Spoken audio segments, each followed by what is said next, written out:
And to discuss more, we want to bring in a former NYPD officer, Bill Stanton, and a security expert.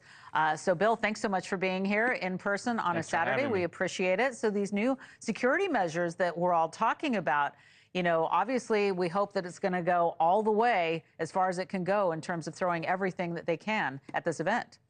Well, I don't think it's so much new security measures as much as now they're doing what they were supposed to be doing from the get-go.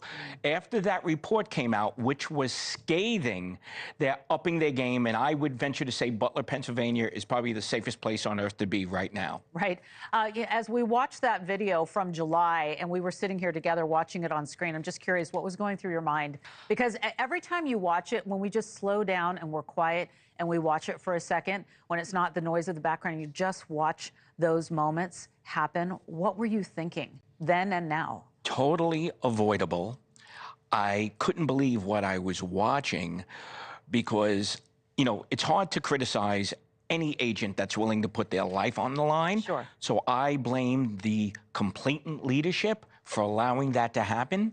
You know, my understanding is it wasn't regular Secret Service. It was jobbed out to other agents where their training on executive protection was maybe a 2-hour course on video. That's why they were up on that stage for an epic amount of time in my game. They should have got him out and extracted. And then when they tried to get him out, the gate was locked. Failure after failure, which makes you think, where else is this happening? So, right, that's a very good point. And as we take a look at what's happening today, it's not just the former president that needs protection. We've got these high-profile names, Elon Musk, but of course his children, Eric and his wife, Laura, and other, you know, top officials are going to be there. And of course, the people that are coming back to watch all of this, including some of the victims' family members. Right, and they're all going to be there, and they're all going to be watched. They will have, not to give away too much, but they will have undercovers dispersed throughout, you know, watching the crowd from without, with drones, counter snipers, and within the crowd itself. Now, those people, will they get special protection, or they're just going to, everybody's going to have extra eyes on them, or will, like Eric and Laura Trump, have their own detail? Yes, the children have their own detail, but they will blend in with the larger detail, as opposed to Elon, which I'm sure has a Tier 1 protection team around him. They will not be allowed in. You know, they don't want too many weapons. Elon may have a body man, one person, but he'll be unarmed because they want to know what all the players are on the field. And the Secret Service now has that protective dome around, so they don't want anybody else. You know, you mentioned that bipartisan task force calling for more transparency. We've been talking about some of the things that went wrong. They're taking a look at some things that did go okay. But when we're talking about the Secret Service and what went on in July, the Secret Service Director, Kimberly Cheadle, stepped down following all the scrutiny. So I guess the question is, you know, how has the assassination attempt changed how the Secret Service operates? We know that changes have been made. We're talking about extra security. What are you hearing? What do you think should be happening?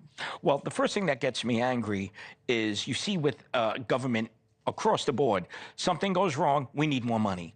No, you need to be more efficient. You need to be applying the money where it needs to go, to the agents in the field, to proper training, et cetera. And just because the number one got taken away, it's toxic leadership from the top down.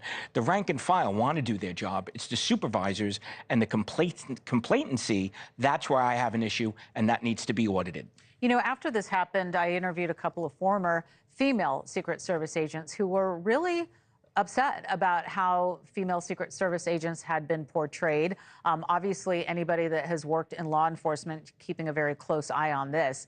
But what do you say to the people who, you said, like, they want to do their job? And so many everybody does their job well for the most part when we watch everything that has happened. What do you say to those who are the rank and file as they move forward in this kind of new reality?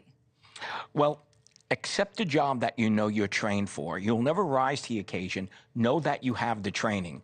They're advancing people, not necessarily based on skill, but whatever their label is. You know, whether they're a female, a certain color, a certain religion. Get the proper training, know your skill set, and that will keep you safe and the person you're protecting safe. Thanks for watching. Go to joinnn.com to find News Nation on your screen. And don't forget to click the red subscribe button below to get more of News Nation's fact-driven, unbiased coverage.